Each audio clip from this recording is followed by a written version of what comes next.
ये है गिर नेशनल पार्क, जो कि भारत का ही नहीं अपितु पूरे एशिया का एकमात्र ऐसा अभयारण्य है जहां पर एशियाई शेर एक बड़े क्षेत्र में खुले घूमते हैं। बात अगर गिर नेशनल पार्क के फैलाव की करते हैं तो ये 1412 किलोमीटर यानी कि 545 वर्ग मील में फैला हुआ है और ये पश्चिमी भारत के गुजरात में स्थित है।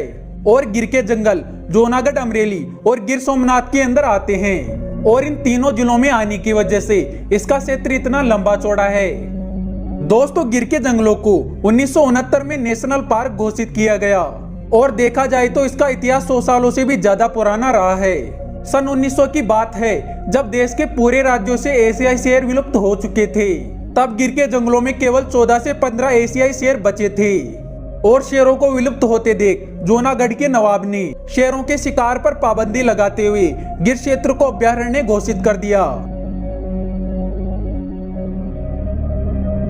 लेकिन गिर के जंगल शेरों के लिए ही नहीं अपितु अन्य कई जानवरों के लिए भी एक स्वर्ग है, क्योंकि यहाँ पर 523 एशियाई शेर तो मौजूद है ही, साथ में 300 से अधिक तेंदुए और सांबर व चौसिंगा यानी कि 4 सींग वाले हिरण भी पाए जाते हैं। इसके अलावा गिर फॉरेस्ट में 200 से अधिक पक्षियों की प्रजातियां भी पाई जाती है। और बात करें सांपों की प्रजातियों की तो यहाँ पर cobra, Russell's viper, saw scaled viper और क्रेत जैसे खतरनाक सांप पाए जाते हैं। लेकिन मौजूदा समय की बात करें तो गिर फॉरेस्ट में शेरों की संख्या पहले से ज्यादा है और ऐसा इसलिए संभव हो पाया है क्योंकि गिर फॉरेस्ट सभी जीवों की आवास के लिए एक उपयुक्त स्थान है और यही कारण है कि गिर नेशनल पार्क में पाए जाने वाले जीवों की संख्या में लगातार बढ़ोतरी देखी जा रही है। बात की जाए वर्तमान की तो यहाँ पर अभी के समय में शेरों की संख्या 674 तक बताई गई है, जिनमें 260 मादा, 161 नर शेर, 45 नर उपवयस्क, 49 मादा नर उपवयस्क और 137 शावक भी मौजूद है। दोस्तों, मैं आपको बता दूं कि उपवयस्क वो शेर होते हैं जो कि पूरी तरह वयस्क नहीं माने जाते हैं।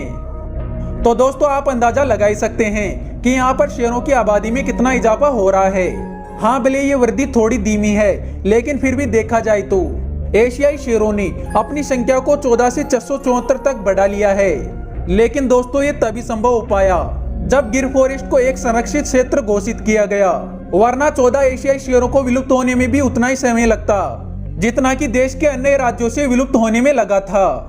क्योंकि पहले के राजा महाराजा शेरों का शिकार किया करते थे और साथ ही शिकारियों की भी शेरों पर नजर होती थी, क्योंकि वो शेरों को मारकर इनकी तस्करी किया करते थे। और यही कारण है जिसकी वजह से एशियाई शेर सिर्फ गिर के जंगलों तक ही सिमट कर रह गए हैं। लेकिन यहाँ पर एशियाई शेरों के घूमने के लिए एक बहुत बड़ा क्षेत्र है और यहाँ पर शिकार करने की भी कमी नहीं है, क्योंकि एशियाई शेर सांबर जैसे बड़े हिरण या फिर नीलगाय का भी शिकार कर लेते हैं, जिसकी वजह से एशियाई शेरों के पास शिकार की बिल्कुल भी कमी नहीं है।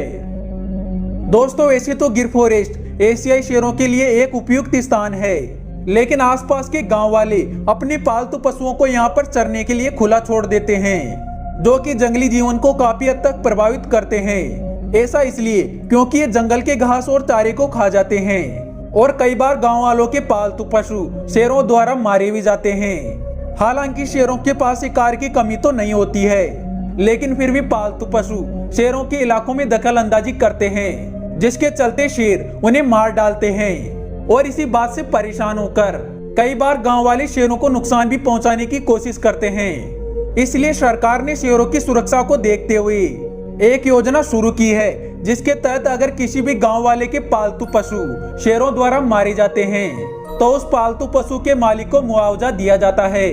लेकिन फिर भी ये लोग शेरों के इलाकों में जाकर अपने पशुओं को चराते हैं और इसी कारण कई बार तो शेरों को मजबूरी में हमला करना पड़ता है। हालांकि मौजूदा समय में तो ये शेरों के जीवन को उतना प्रभावित नहीं कर रहे हैं, लेकिन आने वाले समय में इसका शेरों के जीवन पर काफी बुरा प्रभाव पड़ेगा और गिर फॉरेस्ट एशियाई शेरों के लिए काफी नहीं रहेगा। खैर दोस्तों, फिलहाल तो ऐसी कोई भी बात सामने नहीं आने वाली है और शेरों के जीवन पर अभी कोई भी खतरा नहीं है, इसलिए एशियाई शेर अभी पूरी तरह सुरक्षित है। तो दोस्तों, आपको एशियाई शेर और गिर फॉरेस्ट के बारे में जानकर कैसा लगा? अपनी राय कमेंट बॉक्स में जरूर बताना।